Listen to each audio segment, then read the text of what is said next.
अविनाशिया Harris आई थी, ठीक है, आप लोग के बीच में थी। तो ये जो जी आज, सर। हाँ, आज जो जज साहब आप लोग के बीच में जुड़ेंगे वो आप लोग को बताएंगे कैसे जजमेंट राइटिंग किया जाता है।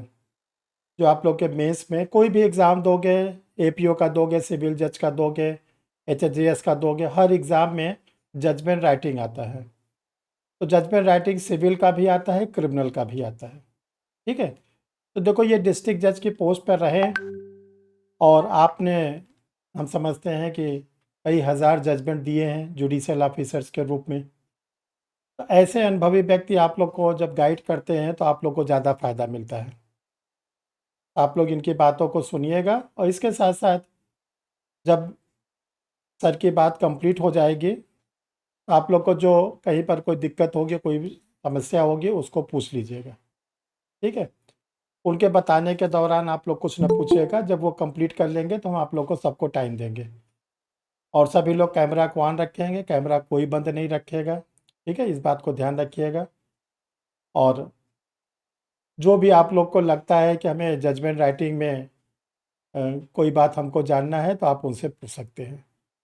इसके साथ साथ अगर कोई और भी प्रॉब्लम आप लोग को जुडिशल सर्विसेज से संबंधित लगती है, कि आप ये जानना चाहते हैं कि एक जुडिशल ऑफिसर का नेचर ऑफ जॉब कैसे होता है, हम समझते हैं कि वैसे तो अभी ज़रूरत नहीं होगा, लेकिन आप जानना चाहते हैं तो जान लीजिएगा, ठीक है।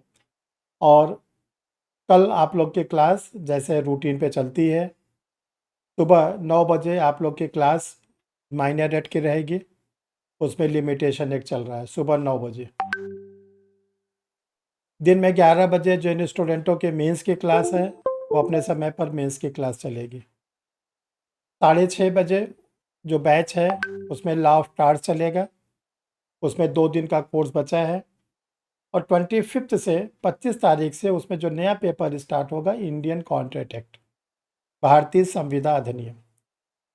फिर इसके बाद जो 8 बजे का बैच चलता है वो आप लोग का 8 बजे का बैच अपने समय पर रहेगा और उसमें आप लोग को कल का जो क्लास रहेगा वो सीआरपीसी का मिलेगा। ये कल का सब शेड्यूल्स है। देखिए, जिन लोगों ने पूरा कंप्लीट एडमिशन लिया है, जैसे सुभाष कुमार जुड़े हैं बिहार से, अच्छा जुड़े हैं, जेबा कानपुर से, आप लोग को मॉर्निंग में 9 बजे क्लास करनी है, 6:30 बजे आप लोग को क्लास करनी है और इसके साथ साथ आपको 8 बजे क्लास करनी है। 9 बजे वाली क्लास 9 बजे से 10 बजे चलती है। जो 11 बजे मेंस की क्लास है 11 बजे से 12 बजे चलती है।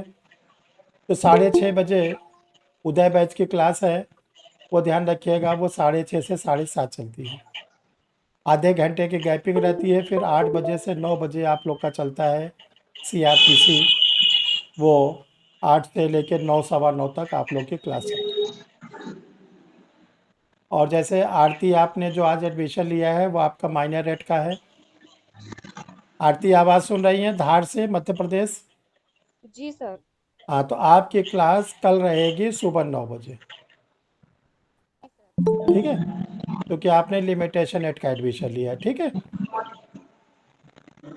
अब तो किसी कोई कन्फ्यूज़न नहीं है। सुभाष, मोबाइल को म्यूट कर लो, आप मोबाइल को म्यूट कर लीजिए। नमस्कार सर। नमस्कार।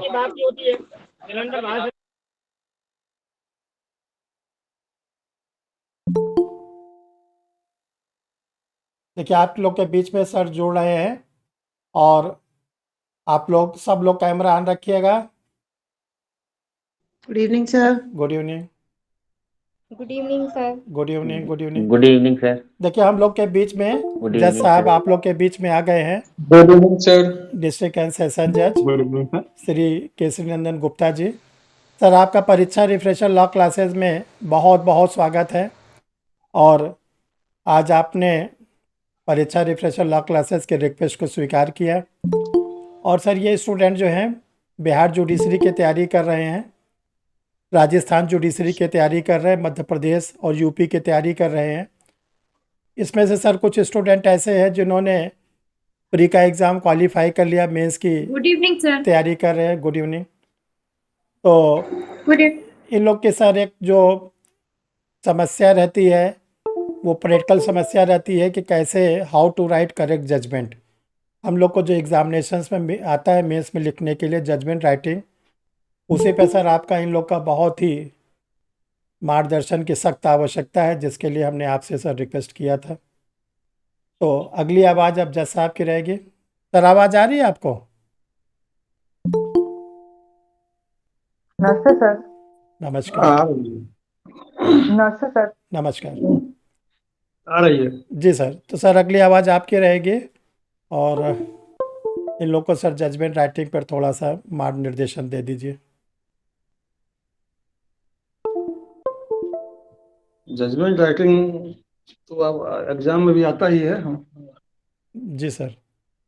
जजमेंट राइटिंग का और अच्छा इम्पोर्टेंस है जजमेंट राइटिंग का।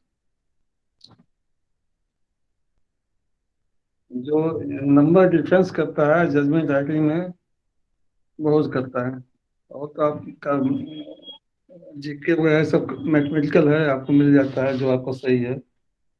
जजमेंट राइटिंग जजमेंट कैसे लिखते हैं और इस पर आपका नंबर बहुत इम्पोर्टेंट महत्व रखता है। तो जजमेंट के लिए पहले तो आपको चाहिए कि जो आपको प्रॉब्लम दिया जा रहा है, प्रॉब्लम दिया गया है, उसको केयरफुली पढ़ें। आप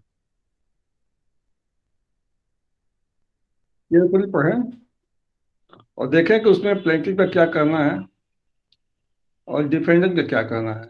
ये आपको क्लियर होनी चाहिए कि क्या प्लेंटिफ कर रहा है और डिफेंडेंट क्या ऊपर डिफेंस ले रहा है। उसके बाद से फिर आपको माइंड में क्या फिर लिखना भी होगा, ये तय करना होगा कि एक्चुअली डिस्प्यूट क्या है दोनों के बीच में। इसके बाद में आप जज बनिएगा तो उसमें इश्यूज फॉर डिटरमिनेशन कहेंगे उसको। कैंडल लाइन में भी आप लिखिएगा कि ये ऑफेंसेस प्रूफ हुए प्रूफ हुए। तो जजमेंट जैसे आप लिखेंगे तो पहले तो आप एबीसीडी जो भी आपका कोर्ट का नाम देना हो वो दिया जाएगा। फिर आप एक ब्रीफ 2 लाइन का लिखिएगा कि क्या केस है, प्लेंटिफ ने क्या केस लाया है, या क्रिमिनल साइड में है तो चार्ज किस एक्यूज के क्या चार्ज है, क्या एक्विजिशन है। ये 2 लाइन में लिखा जाएगा। बहुत बहुत शॉर्ट 2 से 3 लाइन में लिखा जाएगा ये। Good evening sir.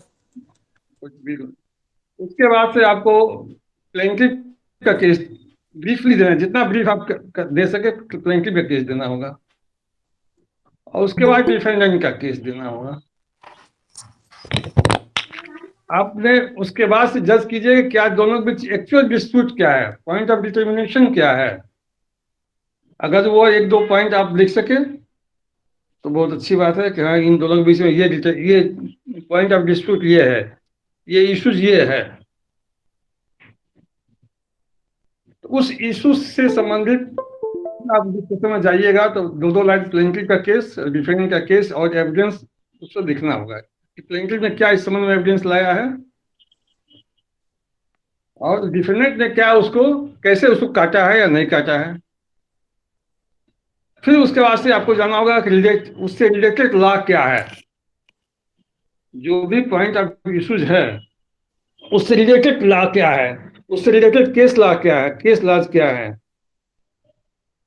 उस रिलेटेड लॉ के आधार पर किसका केस जेन्युइन प्रतीत होता है, कौन केस को साबित कर पाया है या नहीं कर पाया है, ये आप फिर फाइंडिंग लीजिएगा अपनी। और फिर लास्ट में अगर सिविल सूट है तो सूट डिक्री हुआ, डिसमिस हुआ, ये आपको लिखनी चाहिए। आप कॉस्ट के बारे में भी लिख सकते हैं, स्पेशल कॉस्ट भी लगा सकते हैं। रही बात क्रिमिनल साइड में, तो क्रिमिनल साइड में आपको बताना होगा कि ये जो चार्ज बने हैं एक्यूज के खिलाफ उसमें कौन सा चार्ज फ्रेम हुआ। सभी चार्ज फ्रेम हो गए तो भी ठीक है, कोई चार्ज नहीं प्रूफ हुआ तो भी ठीक है, एक चार्ज प्रूफ हुआ एक चार्ज नहीं प्रूफ हुआ तो उसको लिखिए कि ये चार्ज जैसे 307 का मान लीजिए चार्ज है, आपने 307 को डील किया पाएगा नहीं भाई, 307 का केस नहीं बन रहा है। ये तो एट बेस्ट केस 323 में बन रहा है या 324 में बन रहा है, तो आप उसको 323 या 324 में चार्ज ना होते हुए ले जा सकते हैं, क्योंकि सेक्शन 222 कहता है कि आप लोअर लोअर सेक्शन में सजा कर सकते हैं, हायर में नहीं कर सकते हैं। 323 में चार्ज फ्रेम का 307 में नहीं कर सकते हैं, उसी लिए फिर चार्ज फ्रेम करना होगा आपको, और चार्ज फ्रेम करना तो फिर से गवाही होगी। लेकिन अगर जो हायर सेक्शन में चार्ज फ्रेम है तो उसके लोअर सेक्शन में आप कर सकते हैं विदाउट फ्रेमिंग द चार्ज। तो आप मान लीजिए कि 307 में फ्रेम है, तो आप नहीं पाए भाई 323 है, तो आप 323 में कन्विक्शन कीजिए। कोई चार्ज फ्रेम नहीं प्रूफ हो रहा है, आप उसको एक्विटल कीजिए।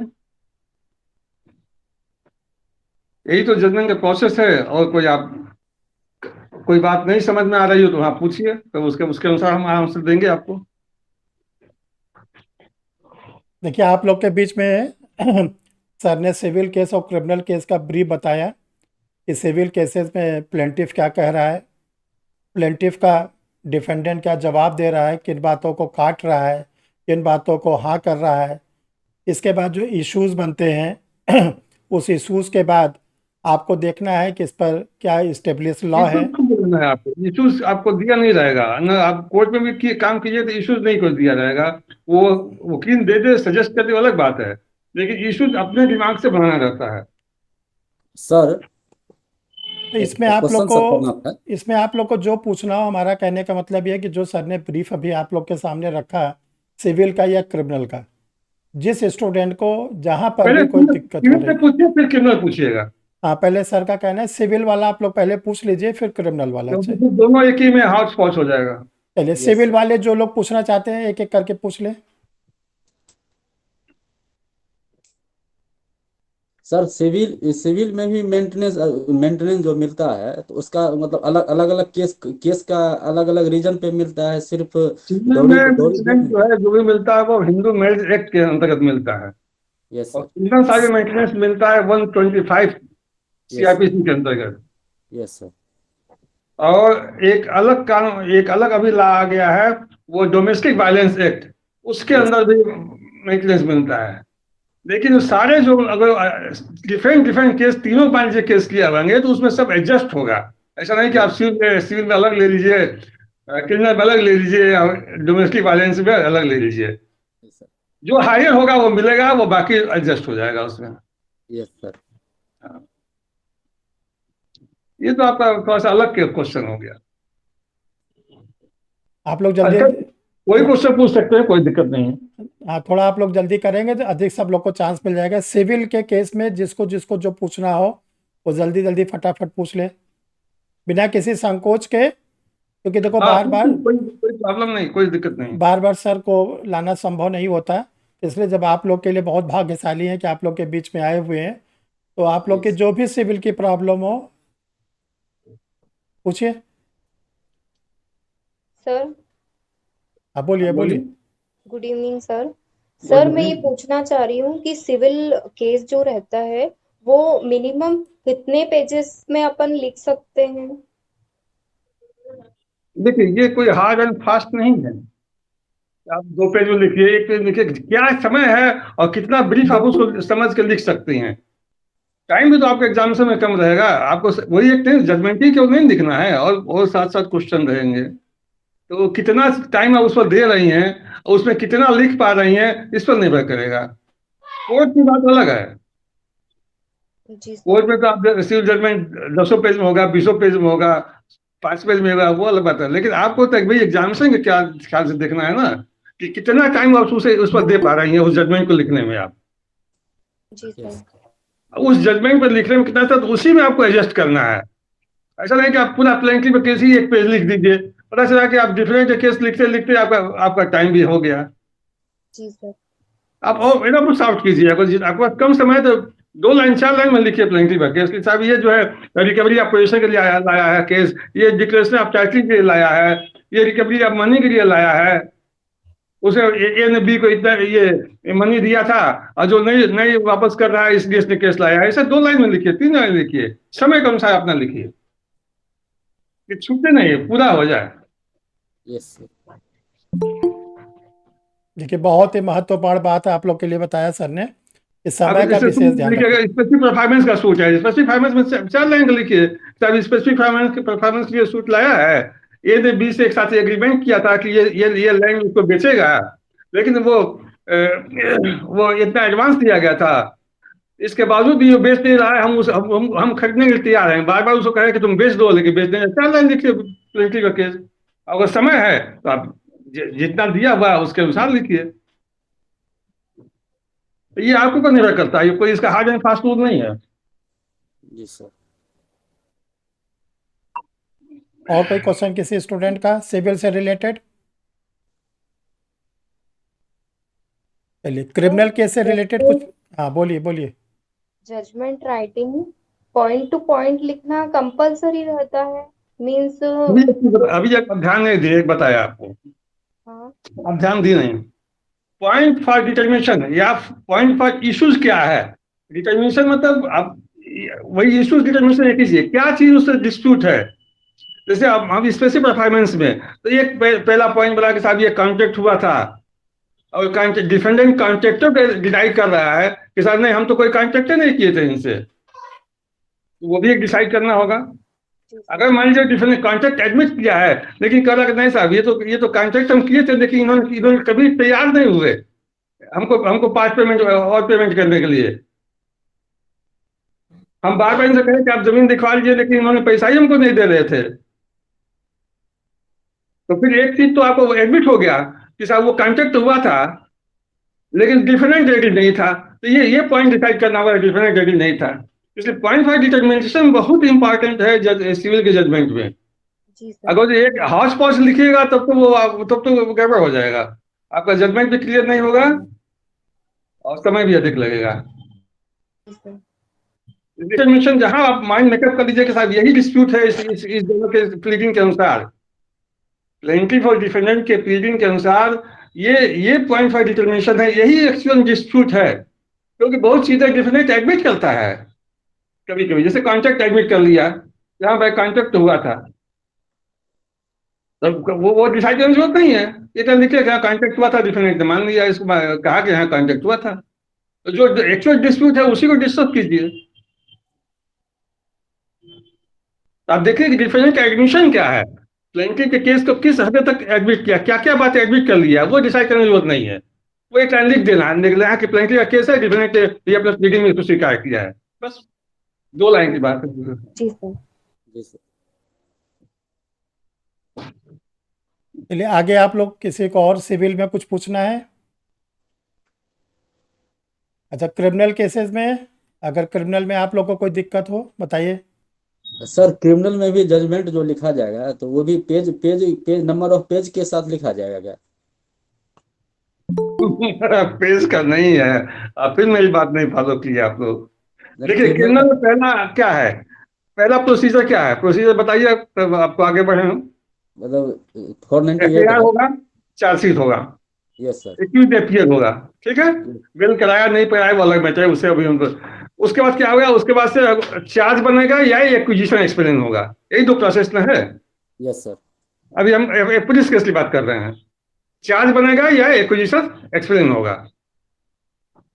तो मान लीजिए चार्ज बन गया, तो यस चार्ज बनने के बाद क्या होता है कि फिर गवाही होगी। सर। पुलिस केस है, डायरेक्ट गवाही होगी। क्रिमिनल साइड में है तो वो ये वारंट चार्ज है तो बिफोर चार्ज आफ्टर चार्ज की गवाही होगी, ये प्रोसीजर है। Yes sir. क्या एम आई राइट? Yes sir.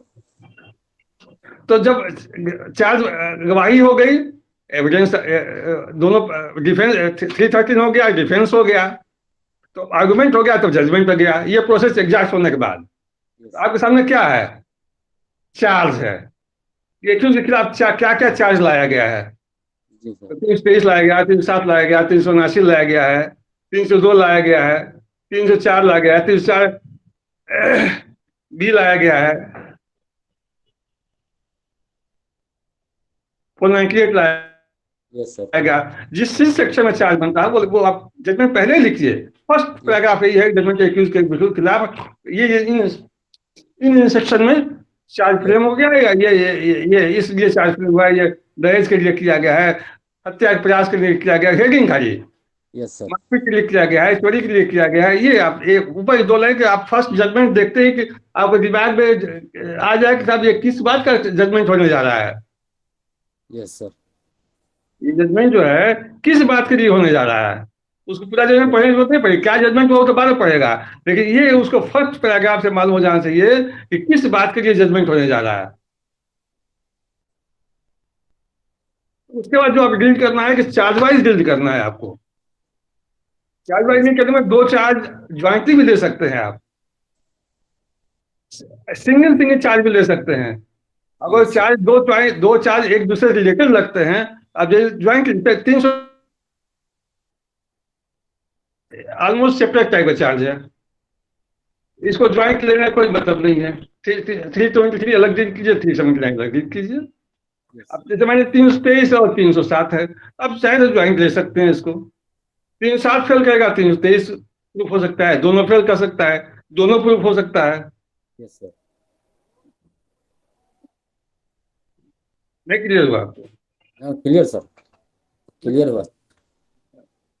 तो वहाँ चार्ज के अनुसार डिसाइड करना है। एक्विजिशन एक्सपेंस जो भी मोस्टली चार्जेज आएगा आप लोगों जजमेंट में, तो चार्ज के अनुसार डिसाइड करना है कि क्या क्या चार्ज फ्रेम हुआ है और उस पर क्या एविडेंस आया है। उस पर पीरियड 1 का ये कहना है, पीरियड हमारे इस समय नहीं अधिक नहीं है, एक पीरियड मेन विटनेस की गवाही लिखिए और कहिए कि फला विटनेस नंबर 3 ने इसको अपनी गवाही में ये सपोर्ट किया है, और अगर आपके पास समय नहीं है तो बोल दीजिए विटनेस नंबर 2 और 3 ने इसके कथन को सपोर्ट किया है, बस इतना हो जाएगा।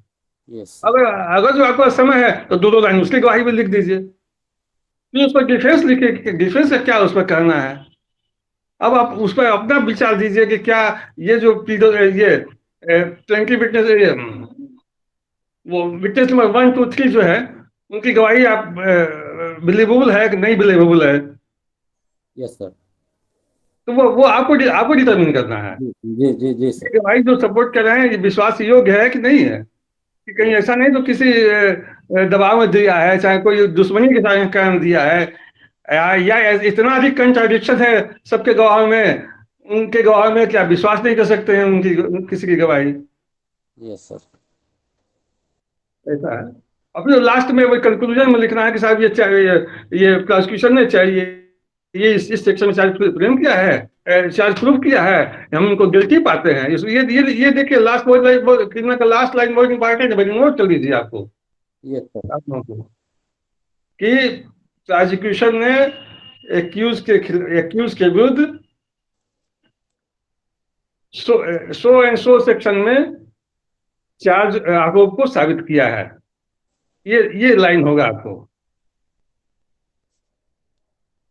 वो विश्वास तो पहले लिखिएगा कि हम दोषी पाते हैं, ये तो लिखना क्या हम फलाए एक्यूज ए को इस सेक्शन के अंदर दोषी पाता हूँ, एक्यूज बी को भी इस सेक्शन के अंदर दोषी पाता हूँ, अलग अलग लिखना होगा।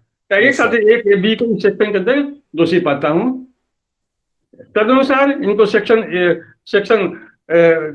323 के अंतर्गत 6 महीना, 379 के अंतर्गत 1 साल, 307 के अंतर्गत लाइफ इम्प्रिजनमेंट 10 साल, 302 के अंतर्गत जो भी है लाइफ इम्प्रिजनमेंट, डेथ सेंटेंस हम देते हैं। दूसरी बात ये कहीं से डेथ सेंटेंस का डेथ का आपको चार्ज लिखने का आ गया, जजमेंट लिखने आ गया, डेथ में आपको भरसक कोशिश कीजिएगा लाइफ इम्प्रिजनमेंट ये आप डेथ सेंटेंस नहीं दें, ठीक है, क्योंकि फिर उसमें एक प्रक्रिया अलग हो जाएगी। Yes sir. तो आप लाइफ इम्प्रिजनमेंट दीजिएगा वही एंड हो जाएगा। अगर डेथ सेंटेंस दीजिएगा तो आपको उसको डिफेंस के लिए हाईकोर्ट भेजना होगा, अच्छा। वो भी जजमेंट का पार्ट होगा। फिर इस चीज के अवॉइड कीजिएगा, सेंटेंस न दें। Thank you sir. और आप लोग जल्दी जल्दी पूछिए। नमस्कार सर। गुड। जितना बताया उसमें कहीं क्लियर नहीं हो बताइए आप पहले। जी सर जैसे कोई झूठा एफआईआर कर देता, मान लीजिए हम पर कोई झूठा एफआईआर कर दिया, आप फर्स्ट इंस्टेंस में नहीं कर सकते हैं, उसका ट्रायल के बाद ही बता सकते हैं कि एफआईआर झूठा है, चार्ज प्रूफ हुआ है नहीं प्रूफ हुआ, पहले कैसे आप कर दीजिएगा कि झूठा एफआईआर है। नहीं सर, फाइनल फॉर्म जो है ना सर, चार्जशीट में वो पुलिस झूठा एफआईआर दिया है, जो फाइनल फॉर्म जो है डिफरेंट हो गया, नहीं बता देते इसको भी हम। जैसे मान लीजिए एक एफआईआर हुआ पुलिस ने इन्वेस्टिगेट किया, फाइनल फायर दे दिया और जी। केस पाया ट्रू नहीं है, तो वो फाइनल फार्म मजिस्ट्रेट के सामने भेजेगा विथ डायरी। अब मजिस्ट्रेट के पास दो ऑप्शन है, आइदर मजिस्ट्रेट फाइनल फार्म को एक्सेप्ट कर सकता है और एक्यूज को ही डिस्चार्ज कर देगा, ठीक है।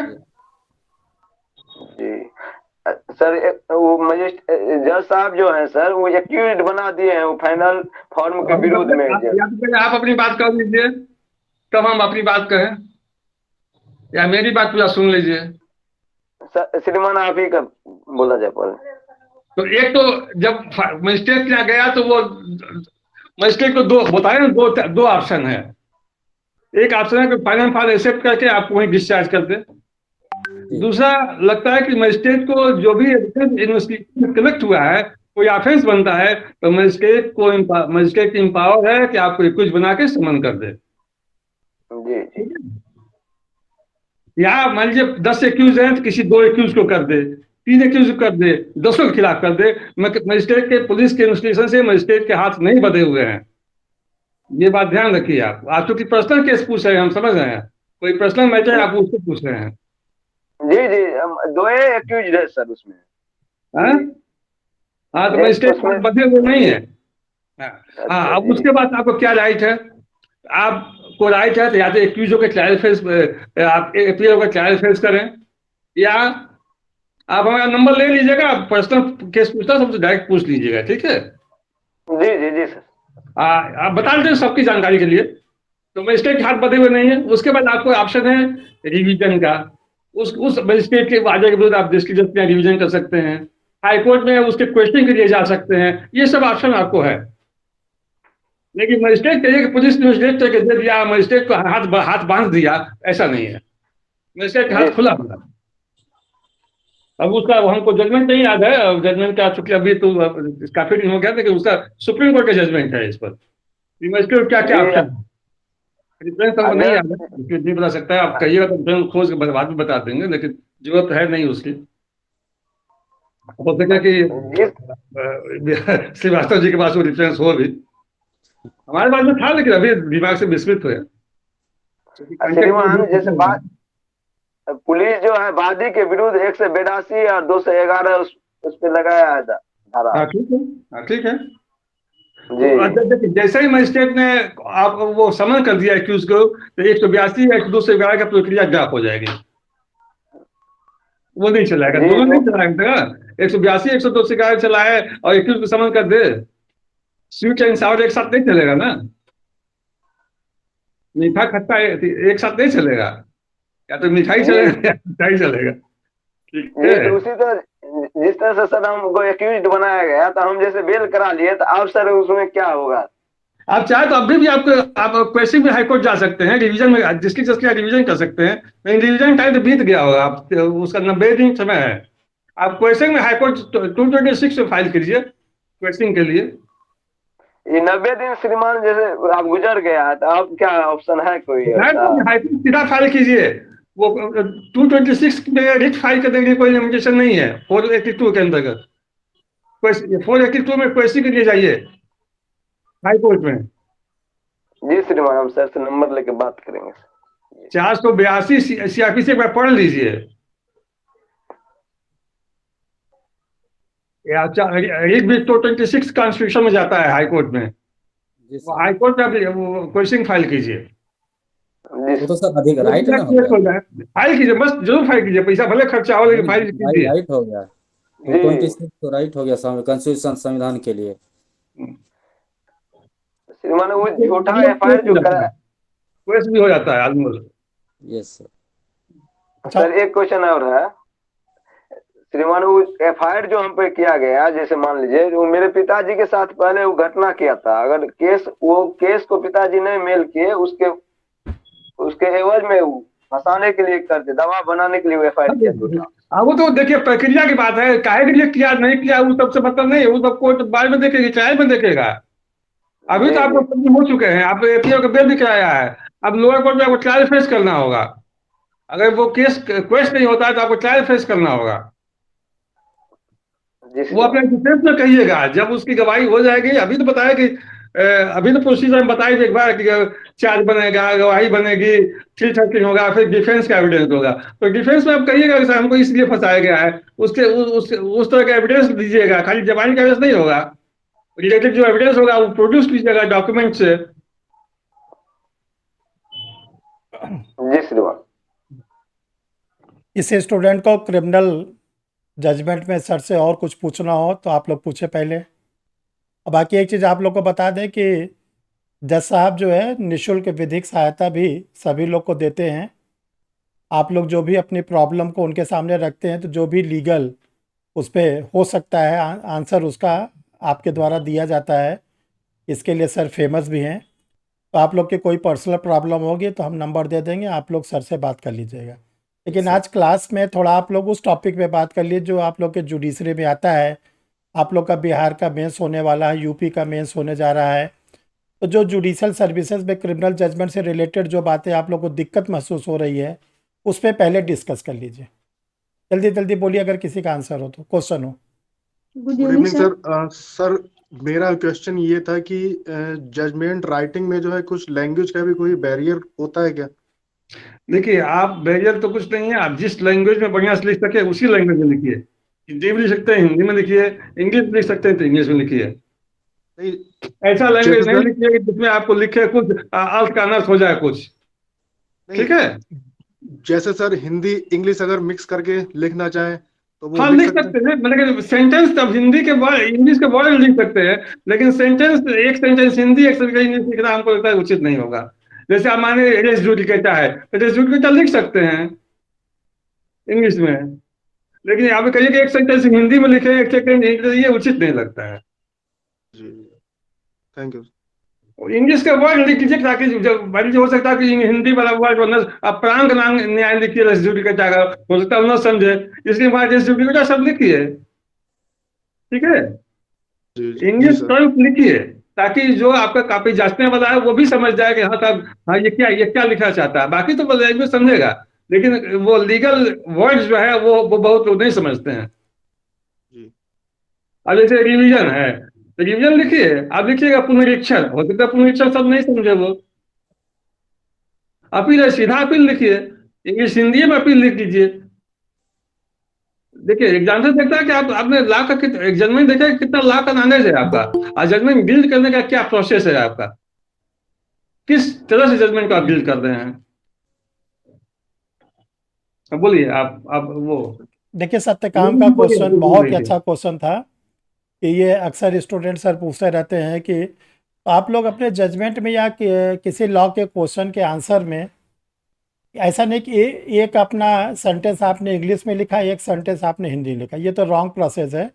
लेकिन अगर आप किसी स्पेसिफिक वर्ड को इंग्लिश वर्जन में लिख देते हैं, जैसे प्रांग न्याय की जगह आप रेस जुडिकाटा लिख देते हैं, तो ये गलत नहीं माना जाता। नहीं, आज जैसे मान लीजिए कोई रूलिंग आप दे रहे हैं, रूलिंग जी कोई डिसीजन साइड करना रहे हैं, तो वो इंग्लिश में लिख दीजिए कि साहब सुप्रीम कोर्ट ने ये डिसाइड किया है, वो इंग्लिश में आप 2 लाइन याद किए लिख दीजिए, वो प्रॉब्लम नहीं है। लेकिन आप पैराग्राफ लिखती है कि एक लाइन इंग्लिश में एक लाइन हिंदी में, तो वो उचित नहीं है। हाँ, ये सर बहुत बड़ी साइटेशन लिख दीजिए, साइटेशन जो आप इंग्लिश में लिख दीजिए उसको क्या डिसाइड किया सुप्रीम कोर्ट ने, वो मोस्टली याद करते हैं लोग, तो वो आप जो याद है वो 2 लाइन लिख दीजिए, 3 लाइन लिख दीजिए, उसमें प्रॉब्लम नहीं है। तो अगर कोई केस बोलिए, लॉ मतलब वगैरह, आपको हाँ सर, हाँ सर, जैसे केस लॉ वगैरह आप लोग जनरली इंग्लिश में आप लोग लिख लेते हैं तो आप उसको मेंशन कर सकते हैं, लेकिन बाकी नहीं। हाँ, और कौन क्या पूछ रहा है? Good evening sir. हाँ, गुड इवनिंग बताइए। सर मैं ये बोल रही हूँ, जब अपन मेंस राइटिंग करते हैं वहाँ पे एग्जाम में, तो उसका फॉर्मेट जैसे अभी लिखते आए कॉलेज के एग्जाम वैसे ही होना चाहिए कि या फिर अलग टाइप से जो सर। हेलो। आप तो लेट ज्वाइन किए हैं। हाँ सर, आप तो लेट ज्वाइन किए हैं। हाँ तो लेट ये ज्वाइन किए। ठीक है सर, मैं फॉर्मेट में बताए थे, हम बता देते हैं फॉर्मेट आपको, या फिर हमको आप अगला अलग पूछिए, फिर से बता देते हैं फॉर्मेट एक बार आपको। फॉर्मेट है कि पहले आप सिविल का जैसे फॉर्मेट, फिर से सब लोग सुन रहे हैं, सबका रिवाइज हो जाएगा। फॉर्मेट जैसे सिविल जजमेंट चाहिए था, पहले आप कोर्ट का नाम ABCD जो भी लिखा चाहिए लिखिए, केस नंबर और पार्टीज का नाम शॉर्ट में, ठीक है, जैसे A and another, B and another, ठीक है, कई पार्टीज हैं तो ये हो गया। अब उसके बाद लिखिए जजमेंट, डेट भी लिखा जाएगा, प्लेस भी लिखा जाएगा, तो वो सब अलग, प्लेस लिखिए, डेट लिखिए, फिर लिखिए जजमेंट, हेडिंग दीजिए एक तो जजमेंट का। फिर फर्स्ट पैराग्राफ में लिखिए कि ये जजमेंट किस लिए लाया गया, जैसे लिखिए कि प्लेंटिफ ने ये जजमेंट जो है स्पेसिफिक परफॉर्मेंस ऑफ कॉन्ट्रैक्ट के लिए लाया है।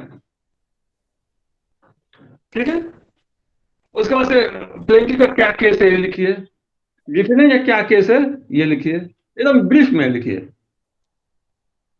उसके बाद से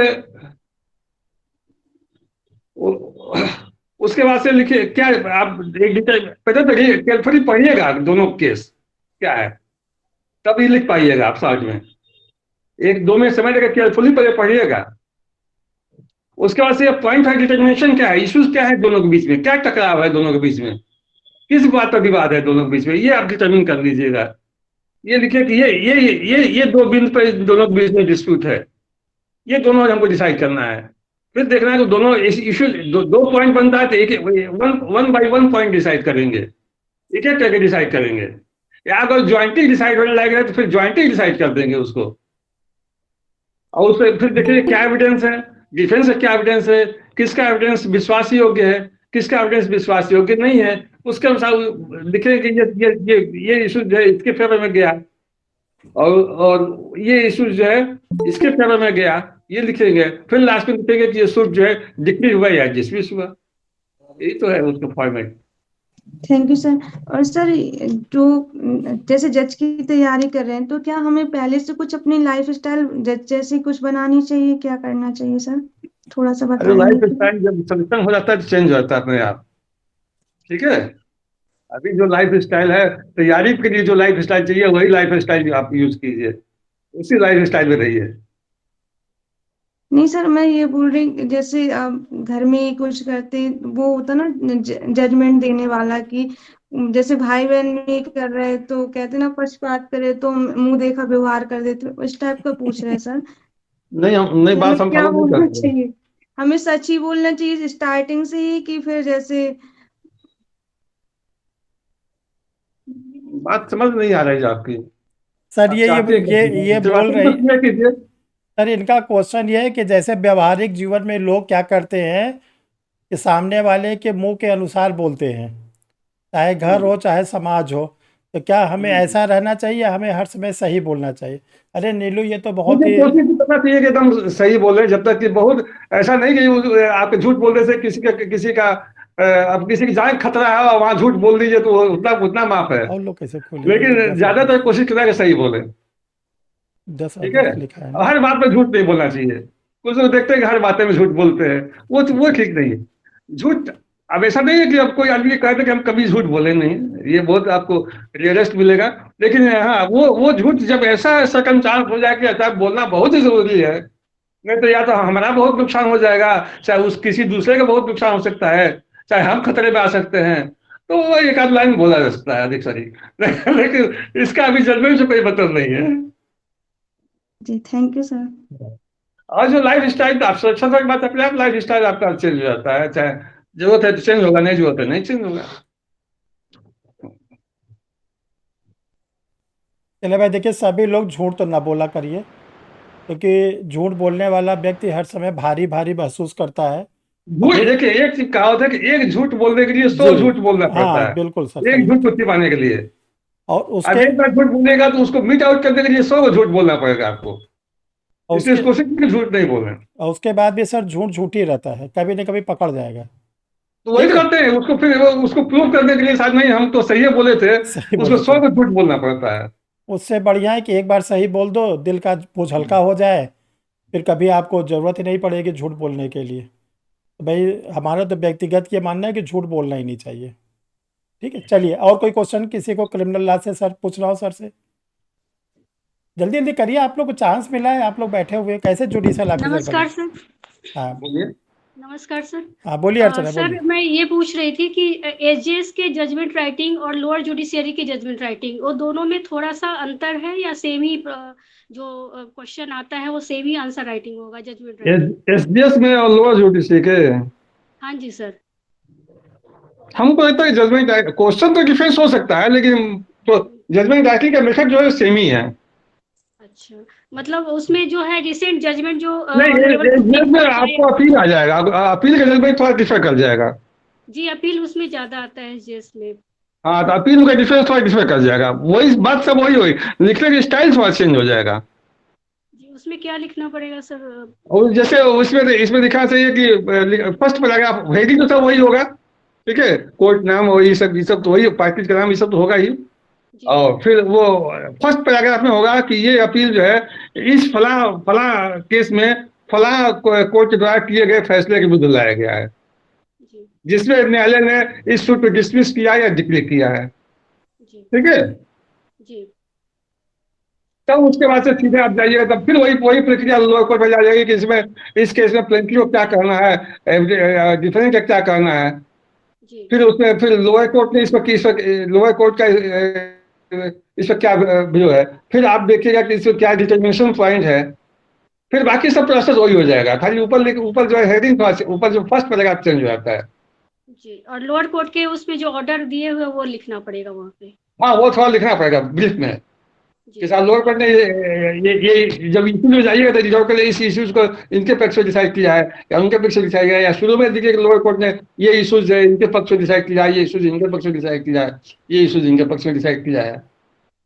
जी, उस पर आपका क्या व्यू है, लोगों उस पर लिखा हुआ है कि एविडेंस के अनुसार हम पाते हैं कि लोअर कोर्ट ने जो ये पॉइंट डिसाइड किया है वो सही डिसाइड किया है या नहीं, सही नहीं डिसाइड किया, ये होना चाहिए। जी, और फिर वहाँ पे जी ऑनरेबल सुप्रीम कोर्ट का जो रिसेंट जजमेंट अगर होगा वो भी वहाँ पे पुट अप किया जाएगा सर। हाँ, तो पुटअप किया तो उसको आप कोर्ट कीजिएगा, उस कोर्ट के अनुसार फैसले को कंफर्म कीजिएगा या फैसले को उलट दीजिएगा, दो आसान आपको है। या पार्टी अपील को पार्टी डिक्लेयर कीजिएगा, पार्टी डिसमिस कीजिएगा, या फिर अपील मान लीजिए कि लोअर कोर्ट कुछ और डिसाइड करना चाहिए तो अपील को रिमांड कर सकते हैं कि ये सब रिमांड की प्रक्रिया आप जुडिशियल एग्जाम में नहीं अपनाइएगा, ठीक है, जब तक ये बहुत जरूरी नहीं हो। 3 ऑप्शन आपको है, या तो अपील को डिसमिस कर दीजिए, पार्टी अपील अलाउ कीजिए, पार्टी डिसमिस कीजिए, या अपील को रिमांड कर दीजिए। रिमांड भी 2 तरह का होता है, या तो टोटल जजमेंट से डिसाइड करने के रिमांड कर दीजिए, या किसी पॉइंट पर आप डिटर्मिनेशन के लिए अपनी लोअर कोर्ट भेजिए साहब ये पॉइंट भी डिसाइड करके भेजिए आप, जी, वो पार्ट रिमांड होगा।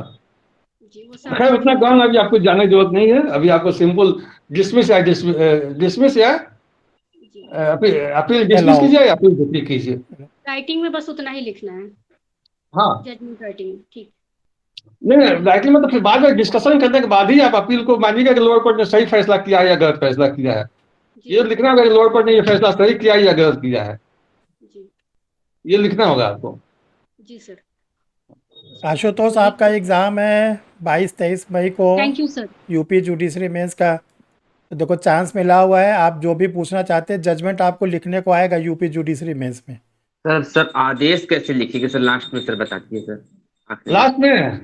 लास्ट में जैसे सिविल में लिखिएगा कि ये सूट जो है डिक्लेयर किया जाता है और जो रिलीफ देना है वो रिलीफ डिटेल में लिखिएगा। जैसे स्पेसिफिक परफॉर्मेंस पे रिलीफ देना है तो इसमें लिखिएगा कि डिफेंडेंट को आदेश दिया जाता है कि 30 दिन के अंतर्गत 60 दिन के अंतर्गत जो भी आप 30 जनवरी 60 दिन या 30 दिन ये वादी से इतना पैसा प्राप्त करके इस जमीन के रजिस्ट्री जो है वादी के फेवर में कर दे, ये स्पेसिफिक लेना चाहिए। मनी की सूट है, मनी सूट देखिए सारे डिफरेंस जो है इतना पैसा जो वादी की 30 दिन दे दे, नहीं देता है तो वादी को अधिकार होगा कि वो विधिक प्रक्रिया द्वारा वसूल ले। ऐसा ही वो स्पेसिफिक परफॉर्मेंस में लिखा है कि वादी को अधिकार होगा कि विधिक प्रक्रिया द्वारा ये रजिस्ट्री करवा ले, ठीक है। जैसे जैसा सूट है उसका डिफरेंट टाइप का स्पेसिफिक ऑर्डर देना चाहिए जो आप कर रहे हैं, या डिस्मिस करने में तो कोई दिक्कत नहीं है। कहाँ भाई इसको कोई वादी कोई रिलीफ पाने का अधिकारी नहीं है, अनुतोष लिखा हिंदी में अनुतोष रिलीफ लिख लीजिए, रिलीफ पाने का अधिकारी नहीं है इसलिए दावा खारिज किया जाता है, सो डिसमिस किया जाता है। डिक्लेयर कीजिएगा तो उसमें स्पेसिफिक लिखना होगा क्या साहब ये रिलीफ दिया जा रहा है। अब क्या रिलीफ होगा वो तो उसके अनुसार होगा, जैसा केस आएगा उसके अनुसार होगा। सर ये पॉइंट में लिखेंगे सर, ये ऐसे लिख देंगे? सब लेट ज्वाइन कहा किए आप लोग भाई, बताए तो कि वो 0.5 डिटर्मिनेशन जज करना होगा, 0.5 डिटर्मिनेशन बनाना होगा। 0.5 डिटर्मिनेशन बनाइएगा तो जजमेंट छोटा हो जाएगा आपका, हौच पास लिखिएगा तो जजमेंट क्लियर नहीं होगा आपका। आप प्लेंटिव डिफेंडेंट के एविडेंस देखकर आप जज बनाइए कि पॉइंट फाइव डिटर्मिनेशन क्या है, क्योंकि डिफेंडेंट बहुत सारे केस बात एडमिट कर लेता है, तो उस एडमिशन को नहीं डिसाइड करना है। जो डिस्प्यूट अराइज होगा उसी पॉइंट पर आप एविडेंस भी देखिएगा, उसी पॉइंट पर प्लीडिंग भी देखिएगा। जो डिस्प्यूट अराइज होगा उसी पॉइंट पर प्लीडिंग देखिए, उसी पॉइंट पर एविडेंस देखिए और उसी पॉइंट पर अपनी फाइंडिंग दीजिए। तीन बात लिखना होगा डिसाइड करने में, pleading, evidence and finding. Note कर लीजिए आप लोग, सब लोग। रिपीट कर दिया जाए सर। किसी भी इश्यूज को डिसाइड करने के लिए या किसी भी पॉइंट को डिसाइड करने के लिए पहला है कि क्या है पॉइंट, क्या डिटरमिन करने जा रहे हैं हम, क्या पॉइंट है, उस पर क्या पार्टीज का प्लीडिंग है, पार्टीज का प्लीडिंग क्या है, प्लीडिंग समझ रहे हैं ना। Yes sir. वादी का केस क्या है और प्रतिवादी का केस क्या है,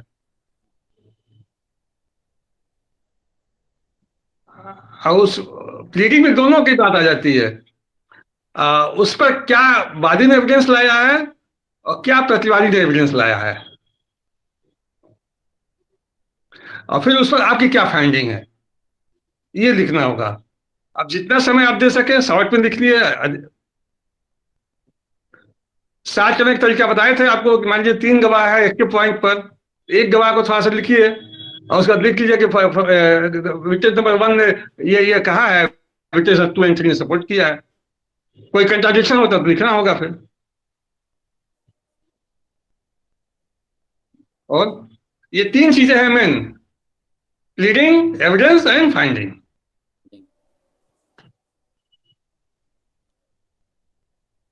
फिर फाइनल ऑर्डर। इसके बाद सर फाइनल आर्गुमेंट ना होगा तब। किसमें? ये जो 3 गो फाइंडिंग है, प्लीडिंग, आर्गुमेंट एविडेंस, अब बहुत लिखने की जरूरत नहीं है, आप इसमें आर्गुमेंट लिखिएगा तब तो आपको समझिए सब बीत जाएगा। एक लाइन लिख सकते हैं कि बस सुना, बस वो तो कोर्ट में लिखना पड़ता है, लेकिन आपको यहाँ आर्गुमेंट लिखने की जरूरत नहीं है। यहाँ आर्गुमेंट आप एक एक लाइन लिख दीजिए। अगर आर्गुमेंट क्वेश्चन में दिया हुआ है ना, अगर क्वेश्चन में दिया हुआ है तो एक एक लाइन लिख दीजिए, तो फाइंडिंग पहले लिखा जाएगा तब आर्गुमेंट। Yes sir. आर्गुमेंट जो लिखा जाएगा फाइंडिंग पहले लिखा जाएगा। आर्गुमेंट नहीं भी लिखते हैं ना तब भी कोई बात नहीं है, आर्गुमेंट से कोई बहुत फर्क नहीं पड़ेगा। प्लीडिंग से में ही, प्लीडिंग में भी आर्गुमेंट आप आ जाता है। अरे वही आर्गुमेंट होता है जो प्लीडिंग होता है। Yes yes sir, yes sir. तो प्लीडिंग लिख दीजिए। जी सर। कोई केस ला है तो आप साइट कीजिए उस पर, उधर से भी कोई केस ला दिया है तो वो भी उसको भी करना होगा। लेकिन क्वेश्चन में केस ला नहीं रहता है। हाँ, एक चीज बता दें आपको, जनरली क्वेश्चन बेस्ड रहता है किसी केस ला के ही आधार पर। कोई डिसाइडेड केस होता है हाईकोर्ट सुप्रीम कोर्ट का, जनरली हाईकोर्ट का, उसी पर ही क्वेश्चन बेस्ड रहता है, पर्टिकुलर क्रिमिनल साइड का। Yes sir. सिविल से लोग सिविल तो कम ही डिसाइड होता है, सिविल का नहीं क्रिमिनल का जो आपका केस जजमेंट आता है वो मोस्टली जो है कि जो हाईकोर्ट ने जो डिसाइड केस किया जाता है उसी पे बेस्ड रहता है।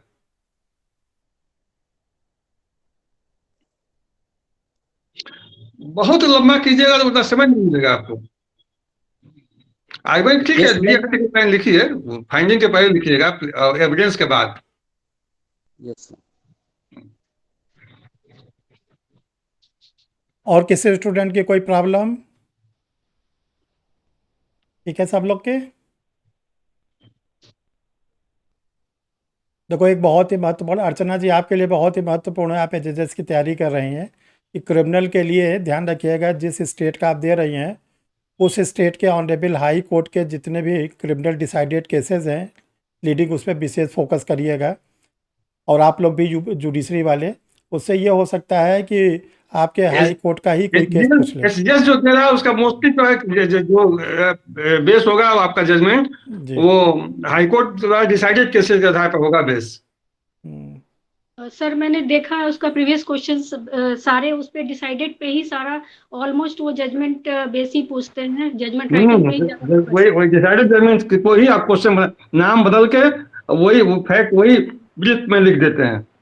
जी सर, उसको ब्रीफ में कर दीजिए। सर एक क्वेश्चन था, बोलिए। जैसे यूपी जुडिशरी का ये लेटेस्ट जजमेंट जो है बिहार जुडिशरी दोनों सेम है या दोनों अलग अलग है?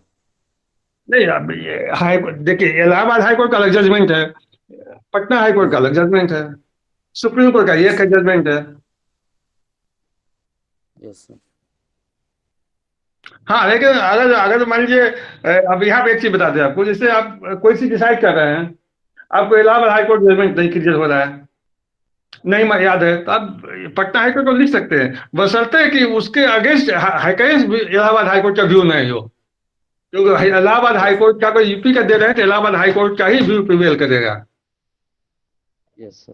अगर UP Bihar Allahabad Patna high court में किसी पॉइंट कंट्राडिक्टरी जजमेंट दिया है, हालांकि वो Yes, आप sir. लोगों को अभी नहीं आएगा उस तरह का, खाली जानकारी बता देते हो। तो हाँ, आप यूपी में है तो इलाहाबाद का प्रिवेल करेगा, बिहार में है तो पटना का प्रिवेल करेगा, नहीं कंट्राडिक्ट किया तो किसी का भी लागू, किसी का लिख सकते हैं, और नहीं तो सुप्रीम कोर्ट का सबका प्रिवेल करेगा। वैसे सर हम बिहार से बिलोंग करते हैं। हाँ, तो बिहार का भी तो अभी प्री शायद वहाँ भी हुआ हो गया ना। मैंने अभी सर इसका वैकेंसी आया है, सर अब एग्जाम होगा 4 जून को। हाँ, ठीक। यस सर, 4 जून को है। सर बोलिए। सर कन्फेशन के केस में डिफेंडेंट अगर कन्फेशन कर लेता है तो वहां पे पॉइंट ऑफ इशू किस तरह से बनाया जाएगा? देखिए, डिफरेंट कन्फेसर के साथ आप पॉइंट ऑफ इश्यूज बनाने की जरूरत नहीं है। आप चूंकि वो तो कोर्ट की बात है, बहुत सीरियस केस में कन्फेस करता भी तो लोग तभी चार्ज में प्रोसीड करते हैं, लेकिन आपके यहाँ अगर कन्फेस कर लेता है, आप चार्ज में लिखना, चार्ज वाला सेक्शन जो 226 जो है उसी में तो है कि वो चार्ज आप सुनाते हैं और अगर एक्यूज गिल्टी मान लेता है तो हम वहीं पे कन्विक्शन कर देंगे, उसमें पॉइंट ऑफ इश्यूज क्या जरूरत है, आप वही कन्विक्शन कर दीजिए। जी, और इसको जजमेंट में भी लिखना पड़ेगा ना सर? वो जजमेंट के फॉर्म में तो नहीं जाता है, अच्छा अब ऑर्डर सही हो जाता है वो जी। कि साहब ये केस है, इसे क्या चार्ज सुनाया गया और चार्ज में अपना जो है दोष स्वीकार किया, उसका बयान एक रिकॉर्ड किया गया, ठीक है, बयान उसको पढ़ के सुना दिया गया कि साहब ये बयान तुम्हारे खिलाफ यूज किया जाएगा, 164 से आप एक्यूज का कन्फेशन लेते हैं उसके अनुसार समझा दिया गया, लेकिन उसने अपना दोष स्वीकार किया तभी तो है। और बयान लेते हैं तो आप नहीं तो चीज चार्जर लिखते हैं, सीधे चार्ज सुनाया गया उसमें दोष स्वीकार किया, आप सीधे उससे कन्विक्शन कर सकते हैं, कहीं आपका हाथ वहां बंधा हुआ नहीं है कि आप ट्रायल में ही जाइए। चलिए डियर स्टूडेंट, आप लोगों ने सर का बहुत टाइम लिया और बड़ी खुशी की बात रही कि देखिए ऐसे मौके पर जो 2023 है ये इस समय जुडिशल सर्विस की बौछार है। पूरा हर स्टेट की वैकेंसी आप लोग के सामने है, यूपी का है, बिहार का है, उत्तराखंड का है, राजस्थान का भी इसी वर्ष आप लोग को मालूम है कि दिसंबर में प्री है। तो ऐसे समय आप लोग को एक ऐसे आप लोग के सीनियर भी तो आप लोग लोअर जुडिशरी में जूनियर डिवीज़न में जाएंगे और सर का एक बहुत लंबा अनुभव था, इसलिए हमने रिक्वेस्ट किया कि आप सर हमारे स्टूडेंटों को थोड़ा आशीर्वाद दे दीजिए। और ये दूसरी बार है कि सर ने हमारे रिक्वेस्ट को स्वीकार कोई किया। भी चाहे हमको पर्सनली पूछ सकता है, कोई क्वेश्चन कोई दिक्कत हो तो आप पर्सनली भी पूछ सकते हैं। और आप लोग अगर कोई लीगल ओपिनियन लेना हो किसी भी तो ये ध्यान रखिएगा कि सर के द्वारा लीगल ओपिनियन हर समय दिया जाता है फ्री ऑफ कास्ट, और इसके लिए एग्जामिनेशन से संबंधित भी कोई बात पूछनी हो तो आप पर्सनली पूछ सकते हैं। तो जो भी आप लोग के प्रॉब्लम होगी बता दीजिएगा तो हम सेंड करा के आप लोग का आंसर दिलवा देंगे। ठीक है सर, आपका बहुत बहुत धन्यवाद परीक्षा रिफ्रेशर लॉ क्लासेस में कि आपने बहुत महत्व समय दिया, जबकि सर बिहार में थे और हमसे बोले थे कि सोमवार या मंगल तक हम आ जाएंगे। हमें केवल डर ये था सर, आजकल यूपी में लाइट बहुत जा रही है, भयंकर लाइट जा रही है, तो हम चाह रहे थे कि 3 दिन से 3-4 दिन हड़ताल थी, उसमें बहुत जगह डिस्टर्ब कर दिया सर लाइन। हाँ सर, यहाँ पर तो बड़ी खराब स्थिति थी इलाहाबाद और यूपी साइड में। बिजली वाले सब तो बहुत तोड़फोड़ किए, उसमें तो हाईकोर्ट परसों पूछा भी था क्यों इनसे कंपनसेशन लिया जाए, बहुत जगह तोड़फोड़ कर दिए सर ना। तो जितने संविदा कर्मी थे उसको योगी बाबा ने सर निकाल दिया, इससे ये हुआ कि लाइट काफ़ी रेगुलर हो गई। इसीलिए आज हमारी हाँ। हिम्मत पड़ी कि हम आज ये क्लास को रखा यहाँ तो जाए। कल से ठीक है लाइट। नहीं सर, लाइट अब आ रही है, अब लाइट में प्रॉब्लम खत्म हो गई है। 3 साल की तो बहुत खराब थी लाइट ना। जी बहुत ऐसा खराब थी। हवा पानी को लेकर भी लाइट खराब हो गई थी ना, आंधी पानी जो आया ना, जी, उसके चलते भी एक दिन 24 आवर लाइन नहीं था। तो इसीलिए हम डर रहे थे कहीं आपको कॉल करें और बाद में लाइट चली जाए तो बहुत दिक्कत हो नहीं जाएगी। तो लाइट तो है, लेकिन थोड़ा नेट वीक आ रहा था। जी जी जी। अभी भी थोड़ा वीक ही दिखा रहा है। नहीं आ सर। रहा जा रहा है, आ रहा जा रहा है। जी जी जी। तो सभी स्टूडेंटों को देखिए, आप लोग अपने विल पावर को स्ट्रांग करिए।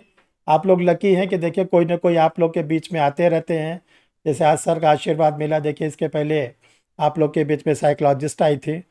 और अब इस महीने तो नहीं, आप अगले महीने जब अप्रैल आएगा तो आपके बीच में किसी एक जुडिशल ऑफिसर्स को और इन्वाइट किया जाएगा, ताकि वो भी आप लोग को कुछ बातें बता सके। बाकी आप लोग जैसे रोज़ पढ़ाया जाता है अपनी पढ़ाई करिए।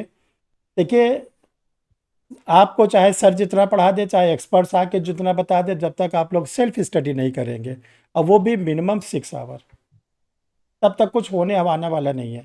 अगर आप 6 घंटा डेली स्टडी करते हैं, संडे मंडे ट्यूसडे कुछ भी, हाँ किसी दिन कोई दिक्कत आ जाती है उसको 4 घंटे कर दो, 3 घंटे कर दो, 2 घंटे कर दो, लेकिन ये नहीं कि आपने पढ़ाई को बंद कर दिया 2-4 दिन। अगर आप ऐसा कंटिन्यूसली करते, इतना विल पावर स्ट्रांग होगा, आपको देखिए लगेगा ना तो मेरी पूरी रुकेगी, ना तो मेंस रुकेगा, ना तो इंटरव्यू रुकेगा। Good evening sir. बस ये है कि आप लोग अपनी सेल्फ स्टडी पर विशेष फोकस करिए, प्रीवियस ईयर के क्वेश्चन निकालिए, हाई कोर्ट सुप्रीम कोर्ट के जजमेंट निकालते रहिए। आप देखते रहिए कि इंटरव्यू में क्या क्या पूछा जा रहा है। ये सब जब तक आप लोग रिसर्च नहीं करेंगे तब तक सिलेक्शन में दिक्कत आएगी, और जितना रिसर्च कर लेंगे उतनी आप लोग को आसानी हो जाएगी। Thank you dear student. अभी सर के क्लास के रिकॉर्डेड वीडियो हम आप लोग को सेंड करा देंगे। जिन लोगों ने देर में जुड़े हैं उसको देख लीजिएगा 2 बार 3 बार। जो लोग और देर में जुड़े हैं वो भी देख लेंगे, जो लोग शुरू से जुड़े थे वो भी देख लेंगे। क्योंकि देखिए बहुत सी बातें हो सकता है आप लोग न सुन पाए हो, तभी ये मात्र आधे पौन घंटे के अंदर आप लोग को रिकॉर्डेड क्लास हम सेंड करा देंगे। Thank you dear student. Sir आपको बहुत थैंक बहुत यू सर। धन्यवाद।